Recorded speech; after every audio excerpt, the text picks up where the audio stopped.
The District of Columbia is a federal district located on the Potomac River. It is surrounded on 3 sides by Maryland and on the 4th side by Virginia. It is densely populated and is one of the most diverse places in the United States. It is the nation's capital, home to Congress, the President, and Supreme Court. Yet its citizens do not have full representation in Congress like their fellow Americans do. In this video, we're going to explore how Washington, D.C. became the place that it is. At the time of the American Revolution, the District of Columbia did not exist. Instead, the United States government, including the Continental Congress, moved around regularly. Congress held sessions in various cities across the United States, most commonly in Philadelphia, Pennsylvania. Constantly moving from place to place made governance difficult, and led to some early calls to establish a permanent capital. After the American Revolution, when America's independence was finally recognized by the world, Congress faced a major problem. It didn't have enough money to pay back the veterans of the war. In 1783, veterans showed up in Philadelphia in droves, demanding that they be paid back for their sacrifice.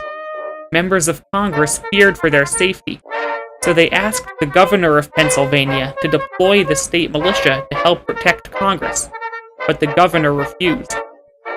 As a result of this fiasco, Congress decided that a permanent capital city should be set up, and that it should be separate from any of the states, so that Congress would have jurisdiction over law enforcement and could control its own security, and so that no one state would have too much influence over the federal government. Thus, when delegates convened to draft a new constitution for the United States in 1787, they wrote into Article 1, Section 8, Clause 17 of the Constitution, that Congress shall have power to exercise exclusive legislation in all cases whatsoever, over such district not exceeding 10 miles square, as may, by cession of particular states and the acceptance of Congress, become the seat of the government of the United States. Even after the Constitutional Convention, one key question remained. Where should the new capital be located, and which states should give up land to form it? In the 1790s, government officials finally struck a bargain.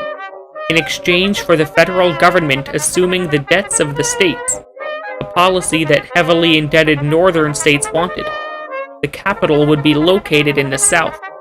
Congress approved this compromise, and authorized President George Washington to select a specific site somewhere on the Potomac River.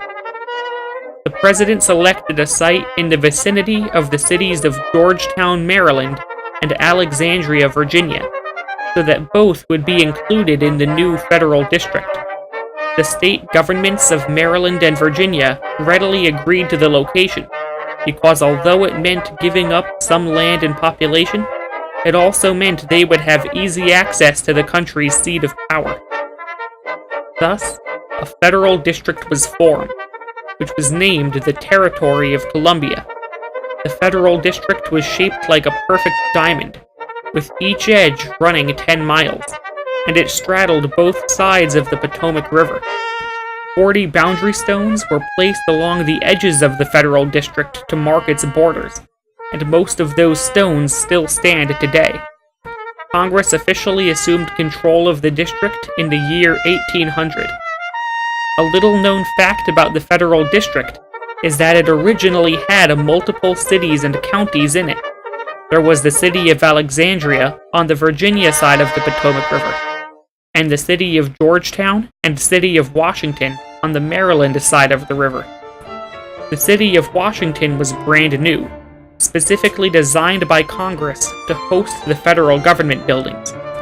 French military engineer Pierre-Charles L'Enfant was selected to design a street plan for the city of Washington. The Territory of Columbia also had substantial rural areas outside of its 3 cities. Congress turned these into the County of Washington on the Maryland side of the river, and the County of Alexandria on the Virginia side of the river. So, that's how the federal district was throughout its early history, with 3 distinct cities and 2 distinct counties.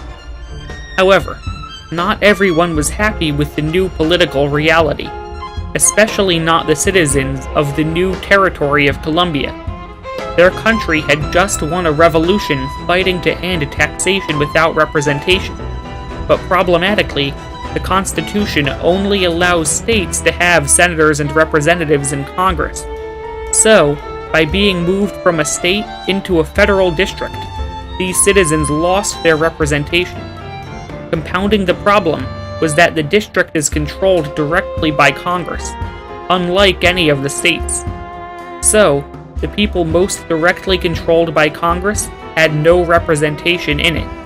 They also had no say in presidential elections and no role in amending the U.S. Constitution. Making matters worse, although Congress allowed the individual cities within the territory of Columbia to have partially elected municipal governments with a say in local affairs, Congress retained the right to overturn any of their laws that it wanted to. Protests soon began to mount against this political situation, especially on the Alexandria side of the Potomac River. Factors such as a lack of representation in Congress, growing calls for the slave trade to be banned in the district, which Alexandrians generally wanted to keep, and the fact that Congress broadly neglected that side of the river in terms of infrastructure and development, caused Alexandrians to ask Congress to give them back to Virginia. Congress finally acquiesced to their demands in 1846, and, in a process called retrocession, the city of Alexandria and county of Alexandria rejoined Virginia, the state which had given them away a few decades earlier. Virginia would eventually rename the county of Alexandria as the county of Arlington. Now, only the portion of the federal district that had been donated by Maryland remained under federal control. The federal district's population began to grow rapidly after the Civil War, when many freed slaves moved into the district. To meet the demands of the growing population, the rural parts of the district were developed into houses and businesses, and geographically, the district began to look more and more like a single city.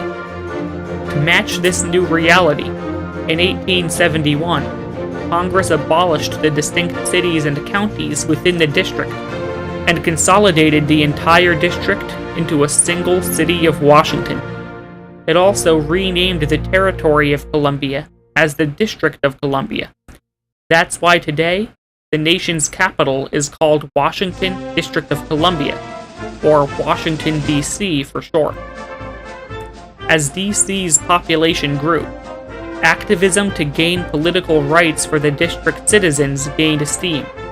Over time, the activists won various concessions from Congress, such as an elected mayor, a delegate to the U.S. House of Representatives, who can vote on committees but not on the House floor for the final passage of bills, and electoral votes in presidential elections. The latter was accomplished via the 23rd Amendment in 1961. Yet, despite all these important victories, citizens of the federal district are still treated as second-class citizens. They have no representation at all in the Senate. Their delegate to the House of Representatives doesn't have the same powers that normal House members do. They still have no say in the constitutional amendment process. Congress can still overturn any of DC's local laws that it wants, and Congress controls the city's budget. DC's residents also pay more in federal taxes per capita than the residents of any of the states do. Activists in the city and around the country are still trying to pressure Congress to address these problems, but progress is slow going. One of the key ways that activists have sought to address DC's problems is by making the residential parts of Washington into a state, and leaving only the National Mall and government buildings downtown as the constitutionally mandated federal district. If achieved, This would grant those in the new state full representation in Congress and home rule, the two key political rights they currently lack. As of 2019, Washington, D.C. is home to more than 700,000 people. That's a larger population than 2 of the 50 states, Vermont and Wyoming. However, D.C.'s population is still growing at a faster rate than most of the states are, so the number of states that D.C. is larger than is expected to keep going up in the foreseeable future. Washington, D.C. is one of the most diverse cities in the United States. No single racial group makes up a majority of the city's population. The city is a hard-working, vibrant place with a constantly evolving economy and culture. So, there you have it, the history of Washington, D.C., from its growth as a mostly rural patch of land on the Potomac River to one of America's most prominent cities.